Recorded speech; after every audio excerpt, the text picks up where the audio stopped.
Hi dear students, in this video lecture we are going to learn the next topic of cell structure and organization, microbodies. ह्या video लेक्चरमध्ये आपण पाहणार आहोत मायक्रोबॉडीज म्हणजे नेमके काय.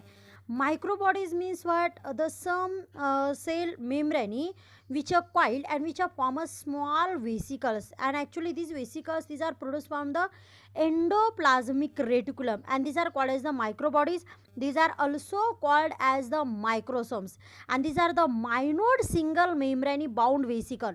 अतिशय छोटे यामध्ये काही यामध्ये मायक्रोमीटरमध्ये त्यांचं मेजरमेंट असणारे छोटे छोटे जे सेल ऑर्गॅनल्स आहे ज्यांना सिंगल मेम्ब्रेनी बाउंड जे आहे these are called as the vesicles. Actually यामध्ये ज्या सेल्स आहे eukaryotic cell, in eukaryotic cell the membrane bound cell organelle these are present, and in which the single membrane bound cell organelles which include the endoplasmic reticulum, which include the Golgi bodies, which include the lysosome, which include the microbodies. These having the single membrane, ज्यामध्ये single मेम्ब्रेनी आहे.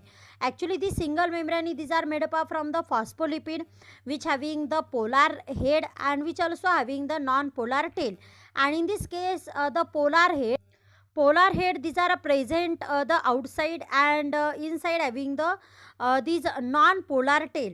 These non-polar tail show the nature, and this nature these are the hydrophobic nature. आपण जर हे मायक्रोबॉडीज यामध्ये पाहिलं तर यांचं जे हेड आहे, जे पोलार हेड आपण ज्याला म्हणतो, किंवा जे यामध्ये हायड्रोफिलिक नेचर यामध्ये दाखवतं. Hydrophilic that means the water attractive nature, and these polar head these show the hydrophilic nature. These are present in outside. Suppose आपण इथे विचार केला की ही सेल आहे, सेल ऑर्गॅनल्समध्ये समजा हे वेसिकल्स आहे. ॲक्च्युली इथे डायग्राममध्ये मी थोडे लार्ज इथे काढले समजण्यासाठी. आता समजा इथे वेसिकल्स आहे, या वेसिकल्सची अरेंजमेंट कशी आहे पहा. these are made up from the single membrane, and the single membrane these are the phospholipid. यामध्ये फॉस्फोलिपिड आहे, त्याला एक हेड आहे आणि दोन टेल आहे, मध्ये मध्ये प्रोटीन देखील इथे प्रेझेंट आहे, लक्षात घ्या. हे जे हेड आहे तर ते सायटोसोलकडे आहे. सायटोसोल म्हणजे काय, आता ही जी सेल आहे तर या सेलमध्ये इथे असणारं जे आहे तर ते आहे सायटोप्लाझम, किंवा आपण त्याला म्हणणार सायटोसेल. आणि हे सायटोसोल जे आहे तर त्याच्या साईडला याचं हेड आहे polar head. This is show the hydrophilic nature, and these having the non-polar tail. These non-polar tail these are present inside. Inside म्हणजे आतमधल्या बाजूनी त्याचं नॉन पोलार ज्या टेल आहे, किंवा आपण त्याला म्हणू शकतो हायड्रोफोबिक नेचर, अशा टेल्स यामध्ये इनवर्ड साईडला आहे, आणि आउटवर्ड साईडला आहे यामध्ये पोलार हेड. अशा पद्धतीचं जे स्ट्रक्चर आहे तर ते यामध्ये हे जे वेसिकल्स आहे तर यांच्या मेम्ब्रेनीचे ते प्रेझेंट आहे. And these having the small minute size, and because of this is called as the microbodies. These are also called as the microsomes. Actually हे तयार कुठून होतात, these are produced from the endoplasmic reticulum, and these are present in all eukaryotic cell which include the plant and animal cell. These are also present in protista, and these are also present in the fungi. These are all having the eukaryotic cell. Eukaryotic cell मध्ये ते present आहे. These microbodies contain the various type of enzymes. या मायक्रोबॉडीज मध्ये काय आहे, these having the enzymes, वेगवेगळे enzymes आहे, and which having the small different function, and on the basis of that these having the different type. यामध्ये याचे वेगवेगळे type पडतात, कोणत्या प्रकारचे एन्झाईम आहे, कोणतं ते फंक्शन करतात, त्यानुसार यामध्ये याचे वेगवेगळे टाईप्स पडतात. चला तर मग यामध्ये आपण वन बाय वन टाईप यामध्ये पाहू. त्यामध्ये पहिलं यामध्ये आपण पाहणार आहोत स्पेरोझोम्स. स्पेरोझोम्स these are also called as the allosomes. त्याला allosomes देखील यामध्ये म्हणतात. These are found mainly in the cells involved in the synthesis and storage of fat and lipid. जिथे फॅट अँड लिपिड स्टोअर केलं जातं, ज्या ज्या सेलमध्ये फॅट आणि लिपिड स्टोअर केलं जातं त्या सेलमध्ये स्पेरोझोम्स किंवा इथे ॲलिओसोम्स यामध्ये सापडतात. स्पेरोझोम्स दिस हॅविंग द अनदर नेम ॲलिओसोम्स. याचा दुसरं नाव आहे ॲलिओसोम्स, अँड दे वर डिस्कवर बाय द पेरनेर इन 1953. 1953ला जे पेरनेर सायंटिस्ट आहे त्यांनी याला डिस्कवर केलं होतं स्पेरोझोम्सला, किंवा त्याला इथे म्हणायचे oleosomes. And the membrane these are single phospholipid. Same जसं मी तुम्हाला आताच इथे सांगितलं की this membrane these are the single phospholipid, and which show the hydrophilic polar head toward the cytosol and hydrophobic non-polar tail toward the inner side. आताच तुम्हाला यामध्ये हा टॉपिक मी ते डिस्कस केला की ज्या मायक्रोबॉडीज आहे किंवा ज्यांना आपण मायक्रोसोम्स म्हणतो त्यांच्यामध्ये सिंगल मेम्ब्रेनी बाउंड हे सेल ऑर्गेनल्स आहे आणि त्यामध्ये अशा पद्धतीने ते आपल्याला पोलार हेड आणि नॉन पोलार टेल यामध्ये दिसतात. And the membrane these are stabilized by the protein and this protein these are the allosomes and hence this is called as the allosomes. स्पेरोसोम्सला ॲलिओसोम्स यामुळे म्हणतात कारण त्यामध्ये एक स्पेसिफिक टाईपचं यामध्ये स्टॅबिलाइज प्रोटीन आहे and this are oleosins and because of this is called as the oleosomes म्हणून त्याला इथे म्हणायचे oleosomes. And these contain the 98% lipid and which having the 2% fat. अगोदरच सांगितलं की these having the main storage of fat and lipid. ह्या sale ऑर्गॅनल्समध्ये महत्त्वाचं आहे फॅट आणि लिपिड यामध्ये स्टोअर असतं. मग यामध्ये सगळ्यात जास्त जर आपण इथे पाहिलं तर 98% which having the lipid and only 2% which having the protein. And these having the large amount of lipid and these lipid these are useful for to observe this cell organelles and we can observe these cell organelles in light microscope because of presence of large amount of lipid. Lipid जास्त असल्यामुळे आपण त्याला light मायक्रोस्कोपमध्ये पाहू शकतो. Light मायक्रोस्कोपमध्ये याला पाहण्यासाठी ते stain use केलं जातं, कलरिंग सबस्टन्स इथे यूज केलं जातं and in which the Sudan dyes and osmium tetraoxide these are used to observe these sperosomes or allosomes in the microscope. That microscope these are light microscope. Light मायक्रोस्कोपमध्ये हे visible आहे. जरी हे छोटे असले तरी आपण लाईट मायक्रोस्कोपमध्ये याला पाहू शकतो. का पाहू शकतो? Because of presence of large amount of lipid. पाहण्यासाठी यामध्ये त्याला स्टेन पण कलरिंग सबस्टन्स इथे यूज केलं जातं. Sudan dyes and osmium tetroxide these are used to observe these microbodies in the light microscope and it is act like a lysosome. कधी कधी हे लायसोसोम सारखं ॲक्ट करतं. लायसोसोमचं कॅरेक्टर आपण पाहिलं होतं. This having the hydrolytic enzyme and this are act as a suicide bag म्हणून ते सुसाईड बॅग म्हणून काम करतं. सुसाईड बॅग म्हणजे काय? जे ओल्ड सेल ऑर्गॅनल्स आहे किंवा सेलमध्ये असणारं जे अनवॉन्टेड मटेरियल आहे त्याला डायजेस्ट करण्याचं काम लायसोसोम करतं. Like that spherosomes also having the hydrolytic enzyme and because of sometime these are act like a lysosomes म्हणून लायसोसोम सारखे यामध्ये ते वर्क करतं. These having the size and this size these are the 0.5 to 1.0 micrometer. याची जी size आहे ती मायक्रोमीटरमध्ये आहे and generally these are present in the cell that endosperm of oil seed. आता ऑइल सीडमध्ये कोण कोण येतं? सनफ्लावर असेल, त्यानंतर सोयाबीन आहे, कोकोनट आहे. these contain the oil ज्याच्यामध्ये ऑइल आहे. आणि यामध्ये जर आपण सोयाबीन घेतलं किंवा आपण सनफ्लावर घेतलं किंवा इथे ग्राउंडनट घेतलं तर this having the endosperm and that endosperm cell these contain the spherosomes. इथे जे एंडोस्पर्म आहे एंडोस्पर्म जो इथे आपण इथे जे एंडोस्पर्म आहे ते सीडच्या आतमध्ये असतं जे न्यूट्रिशन प्रोव्हाइड करतं एम्ब्रियोला. तर ते जे एंडोस्पर्म आहे ॲक्च्युली त्यापासूनच आपण ऑइल एक्स्ट्रॅक्ट करतो आणि ते ऑइल आपण यूज करत असतो. तर जे ऑइल सीडेड इथे आहेत ऑइल सीड तर त्यांचे जे एंडोस्पर्म आहे त्या एंडोस्पर्ममध्ये इथे ऑलिओसोम्स किंवा यामध्ये लायसोसोम असतात ज्यामध्ये सगळ्यात जास्त लिपिड प्रेझेंट असतं. The membrane of this spherosome these are the single phospholipid layer. लक्षात घ्या यामध्ये सिंगल फॉस्फोलिपिड लेयर आहे. This are also called as the monolayer. त्याला आपण मोनोलियर देखील म्हणू शकतो. मोनोलियर म्हणजे काय? सिंगल लेयर आणि डबल लेयर असेल तर त्याला काय म्हणतात? Bilayer. पण इथे लेयर जो आहे तर तो सिंगल लेयर आहे and because of this also called as the monolayer of phospholipid. So आता इथे आपण नेक्स्ट इथे मायक्रोबॉडीज पाहू अँड दीज आर परऑक्सिझोम्स. दुसरी मायक्रोबॉडीज आहे परऑक्सिसोम्स. These are peroxisomes. These are also the membrane bound cell organelles and these are found in all eukaryotic cell. अगोदर जे आपण मायक्रोबॉडीज पाहिलं होतं ती काही लिव्हिंग ऑर्गॅनिझममध्ये आहे काहींमध्ये नाही. पण जिथे जिथे फॅट स्टोअर होतं त्या ठिकाणी आपण पाहिलं स्पेरोझोम्स आहे. तसं परऑक्सिझोम्स जर आपण पाहिलं these are present in all eukaryotic cell and these peroxisomes these are the membrane bound. आता आपल्या eukaryotic सेलमध्ये काही मेम्ब्रेनी बाउंड सेल ऑर्गेनल्स आहे which having the single membrane, some having the double membrane and some these are without a membrane. For example ribosome without a membrane आहे. त्यानंतर microbodies which having the single membrane, mitochondria, chloroplast which having nucleus this having the double membrane. आता आपण इथे पाहतोय single मेम्ब्रेनी असलेले sale organelles. त्यामध्ये आहे peroxisome, these are present in all eukaryotic cell, सगळ्या युकॅरियोटिक सेलमध्ये ते प्रेझेंट आहे. these are also called as the oxidative cell organelles. याला दुसरं नाव आहे oxidative cell organelles.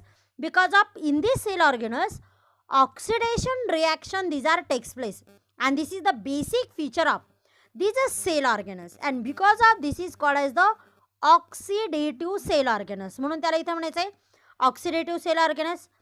Peroxisomes these are play the role in the oxidation of specific biomolecules. ऑक्सिडेशनचं काम करतं काही स्पेसिफिक बायोमॉलिक्युल्समध्ये, आणि म्हणूनच त्याचं नाव आहे इथे ऑक्सिडेटिव्ह सेल ऑर्गॅनल्स किंवा oxidative organelles. And in which the different chemical reaction these are takes place, and because of which having the specific function in living organism. In case of plant, the peroxisome carry out the recycling carbon from the phosphoglycolate during the photorespiration. आता फोटोरेस्पिरेशन कोणत्या प्लांटमध्ये होतं, तर यामध्ये C3 plant. C3 plant म्हणजे काय, generally यामध्ये डायकॉटिलिडॉनस plant.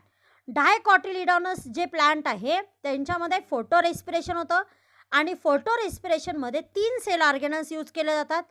त्यामध्ये आहे क्लोरोप्लास्ट, मायटोकॉन्ड्रिया, आणि महत्त्वाचा इथे आहे पराक्सिझोम्स. मग पराक्सिझोम्समध्ये काय होतं, तर यामध्ये होतं recycling carbon this in which by using the phosphoglycolate. यामध्ये फॉस्फोग्लायकोलेटचं रिसायकलिंग करून यामध्ये कार्बनचं इथे रिसायकलिंग होत असतं फॉस्फोग्लायकोलेट यामध्ये यूज करून. असे यामध्ये फोटो रेस्पिरेशनमध्ये याचा यूज आहे.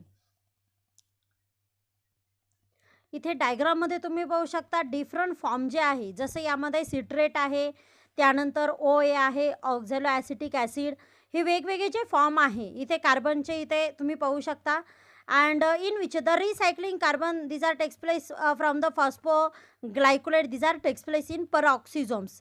And when these in dicotyledonous plant the photorespiration takes place. फोटोरेस्पिरेशन कधी होतं की ज्यावेळेस इथे पहा याच्यामध्ये ऑक्सिडेशन रिॲक्शन होते, मी तुम्हाला अगोदरच सांगितलं. यामध्ये इथे ऑक्सिडेशन रिॲक्शन होते म्हणजे ऑक्सिजनचा यामध्ये युटिलाइज केला जातो. मग फोटोरेस्पिरेशन डायकॉटिलिडॉनस प्लांटमध्ये कधी होतं, ज्यावेळेस प्लांट अशा ठिकाणी असेल की जिथे ऑक्सिजन जास्त असेल. म्हणजे ॲक्च्युली जर आपण पाहिलं तर प्लांटला ऑक्सिजन जर जास्त प्रमाणात असेल तर ते प्लांटसाठी हार्मफुल आहे. जसं आपल्यासाठी कार्बन डायऑक्साईड हार्मफुल आहे तसं प्लांटमध्ये ऑक्सिजन हे हार्मफुल आहे. मग ज्यावेळेस डायकॉटिलिडॉनस प्लांट यांना ऑक्सिजन जास्त भेटतं किंवा ते अशा एरियामध्ये असेल जिथे ऑक्सिजन सफिशियंट आहे किंवा जास्त आहे, त्यावेळेस इथे झाडामध्ये म्हणजे डायकॉटिलिडॉनस जे प्लांट आहे तर त्यामध्ये फोटोरेस्पिरेशन हे होत असतं, आणि त्यामध्ये इथे कार्बनचं रिसायकलिंग इथे होत असतं. त्यामध्ये पराक्सिझोम इथे यूज केला जातो. And peroxisome also contribute to biosynthesis of membrane lipid called as the plasmalogen. आता जे प्लाझ्मॅलोजेन आहे ॲनिमल सेलमध्ये इथे जे पराक्सिझोम आहे these are contribute to the biosynthesis of membrane lipid. Membrane जी लिपिड आहे ज्याला आपण इथे प्लाझ्मॅलोजीन म्हणतात, actually these are the primary ether lipid in human being. and this primary ether lipid these are the membrane lipid, these are very important in case of animal, and these are called as the plasmalogen. त्याला इथे म्हणायचे प्लाझ्मॅलोजेन. इथे जर पराक्सिझोम आपण घेतलं तर this having the main function these are participate in biosynthesis of the plasmalogen direct and indirect. These are also help to the endoplasmic reticulum, and endoplasmic reticulum and peroxisome combinedly secrete or these produce the plasmalogen. These are the membrane lipid, and this plasmalogen these are the primary ether lipid in human, and these human in which we can see the some disorders, and this disorder because of the paroxysmal disorders, ज्याला आपण paroxysmal disorders म्हणतो. जर human बिईंगमध्ये ज्या sale आहे त्या सेलमध्ये जे peroxisome आहे त्याची जर कमतरता असेल किंवा ते नसेल तर त्यामुळे काही डिसऑर्डर्स आपल्याला दिसतात. जसं फॉर एक्झाम्पल यामध्ये रायझोमेलिक सायक्लोपेसिया, Puctata, this is called as the RCDP, and also the Zellweger syndromes. These are the syndromes, these are caused by the deficiency of peroxisome.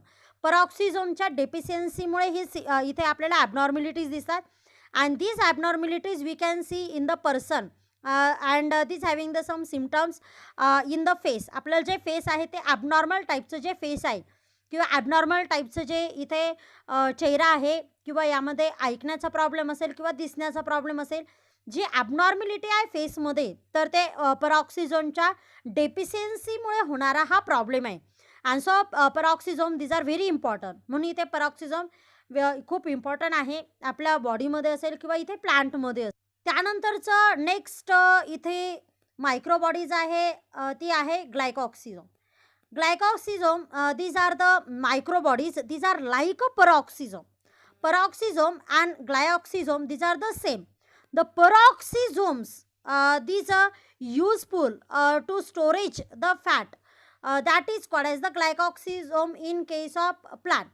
प्लांटमध्ये जे पेरॉक्सिझोम आहे जे फॅट स्टोअर करतात त्याला म्हणायचं आहे ग्लायॉक्सिझोम. हे प्लांटमध्ये असतात.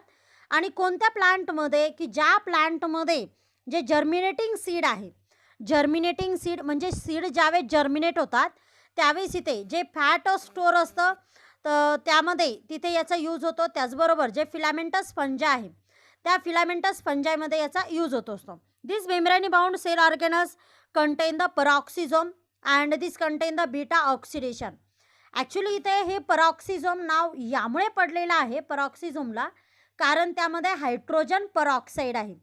Hydrogen peroxide, these are the poisonous substance, these are produced inside this peroxisome.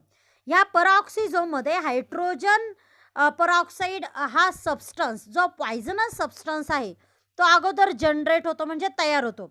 Actually this substance these are very harmful and with the help of enzyme that is the catalase this hydrogen peroxide, this is H2O2, these are degraded and which produce the water and oxygen.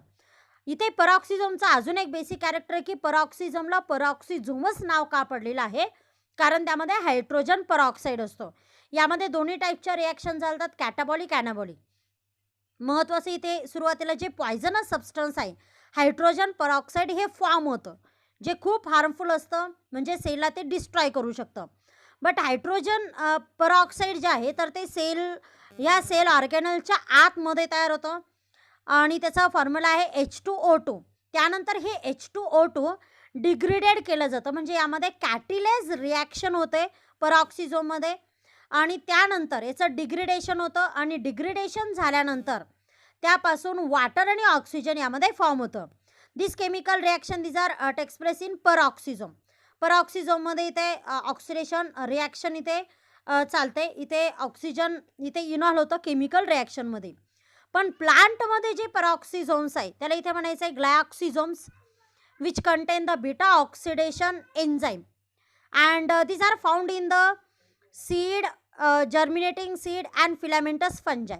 जे filamentous फंजाय आहे किंवा आपण त्याला fungi देखील म्हणतो त्यामध्ये जे fat store होतं त्यामध्ये इथे बीटा ऑक्सिडेशन एन्झाईमचा यूज केला जातो. This contain in the peroxisome and which control the glycolate cycle and because of this name these are the glyoxysome. Glycolate cycle हे कंट्रोल करतं. ग्लायकोलेट सायकल कंट्रोल करतं म्हणजे काय, in which the gluconeogenesis these are takes place. यामध्ये gluconeogenesis यामध्ये होतं. मग gluconeogenesis म्हणजे काय, gluconeogenesis that means the fatty acid these are converted into sugar. यामध्ये जे फॅट आहे फॅटी ॲसिड आहे त्याचं कन्व्हर्जन शुगरमध्ये केलं जातं. ॲक्च्युली जे जर्मिनेटिंग किंवा स्प्राउटिंग सीड असतात ज्यावेळेस आपण सीड जमिनीत लावतो त्यावेळेस त्या सीडमध्ये जिथे फॅट स्टोअर आहे तर त्या फॅटचं कन्व्हर्जन शुगरमध्ये केलं जातं. ॲक्च्युली ज्यावेळेस आपण सीड जमिनीत लावतो त्यावेळेस डायरेक्ट त्या सीडमध्ये फोटोसिंथेसिस होत नाही, मग तिथे वॉटर वगैरे ॲब्झॉर्ब केलं जातं. त्यानंतर इथे ग्लायऑक्सिझोममध्ये ग्लुकोनिओजेनेसिस इथे होतं आणि ग्लुकोनिओजेनेसिस झाल्यानंतर जे त्यामध्ये स्टोअर असणारं फॅट आहे किंवा जे फॅटी ॲसिड आहे these are converted into sugar and this sugar these are giving the energy to that seed and after then the seed these are germinate. सीडमध्ये जर्मिनेशन होण्यासाठी त्याला शुगर लागते आणि ती शुगर फॅटचं डिग्रेडेशन करून किंवा फॅटचं कन्व्हर्जन शुगरमध्ये केलं तर that chemical reaction this is called as the gluconeogenesis. This are also takes place in ॲनिमलमध्ये देखील होत असतं. In liver and cortex of kidney. ज्यावेळेस आपण जेवण करत नाही किंवा आपण फास्टिंग करतो त्यावेळेस आपल्या बॉडीमध्ये जे ग्लुकोज आहे, फास्टिंग म्हणजे कोणत्या प्रकारची, की ज्यावेळेस आपण काहीच फूड मटेरियल खात नाही त्यावेळेस अशा प्रकारची जी फास्टिंग असते त्यावेळेस जर आपल्या बॉडीमध्ये ग्लुकोजची डेफिशियन्सी असेल किंवा शुगरची डेफिशियन्सी असेल त्यावेळेस आपलं जे कॉर्टेक्स आहे किडनीचं, आता किडनीचा जो कॉर्टेक्स आहे this having the adipose tissue, तिथे ॲडिपोज टिश्यू असतात. Adipose tissue this are the fat storing tissue त्यांना म्हणलं जातं. This contain the large amount of fat and this fat this are degraded which converted in to sugar. त्याचं degradation होतं, शुगरमध्ये conversion होतं. त्याचबरोबर आपले जे लिव्हर आहे, लिव्हरमध्ये ज्या स्पेसिफिक टाईपच्या सेल असतात त्यांना म्हणायचं आहे हेपॅटिक सेल. यामध्ये देखील जे फॅट आहे त्याचं कन्व्हर्जन इथे शुगरमध्ये केलं जातं. And this chemical reaction this is called as the gluconeogenesis. This are takes place in the peroxisome. असं नाही की यामध्ये परॉक्सिझोम किंवा यामध्ये ग्लायऑक्सिझोम जे आहे, जे परॉक्सिझोम यांच्यामध्ये फॅटचं कन्व्हर्जन शुगरमध्ये होतं त्याला म्हणायचं इथे ग्लायऑक्सिझोम. मग हे ग्लायऑक्सिझोम असं नाही की यामध्ये प्लांटमध्येच आहे, पण मोस्टली प्लांटमध्ये ते त्यांचं महत्त्वाचं फंक्शन आहे. पण इथे इथे त्याला नाव जे दिलेलं आहे ग्लायकॉक्सिलेट सायकल ते कंट्रोल करतं किंवा ग्लुकोनिओजेनेसिस करतं, म्हणून याचं नाव परॉक्सिझोमचं यामध्ये ग्लायऑक्सिझोम इथे आहे. तर इथे महत्त्वाचं फंक्शन काय होतं, fatty acid this are converted in to sugar. पहा आता इथे आपण पाहिलं मायक्रोबॉडीज म्हणजे काय. मायक्रोबॉडीजमध्ये आपण पाहिलं स्पेरोझोम्स त्याला ऑलिओसोम्स असं देखील म्हणतात. त्यानंतर यामध्ये सेकंड आपण पाहिलं परॉक्सिझोम्स आणि त्याचबरोबर आपण पाहिलं glyoxysome this are the peroxisome remember, but in which the fatty acid this are converted in to sugar and because of this is called as the glyoxysome in which the glycolate cycle this are takes place और gluconeogenesis this are takes place. त्यामध्ये glycolate cycle किंवा इथे ग्लुकोनिओजेनेसिस होतं म्हणून त्याला इथे ग्लायऑक्सिझोम्स असं यामध्ये नाव देण्यात आलेले. चला तर इथे आपण जे मायक्रोबॉडीज आहे किंवा जे मायक्रोसोम्स आहे, ॲक्च्युली मायक्रोबॉडीजला मायक्रोसोम्स देखील म्हणतात. These are produce from the endoplasmic reticulum. Endoplasmic रेटिक्युलमच्या व्हेसिकल्सपासून सिंगल मेम्ब्रेनी बाउंड हे सेल ऑर्गॅनल्स आहे, मायक्रोबॉडीज आहे. यामध्ये एन्झाईम स्टोअर केले जातात. याबद्दल आपण इथे पाहिलं, त्यामध्ये काही एक्झाम्पल्स आपण इथे पाहिलं. सो आता आपण इथे थांबतोय. Thank you so. We will meet in next video lecture with a next topic. Please like, share and subscribe this video. Thank you so much.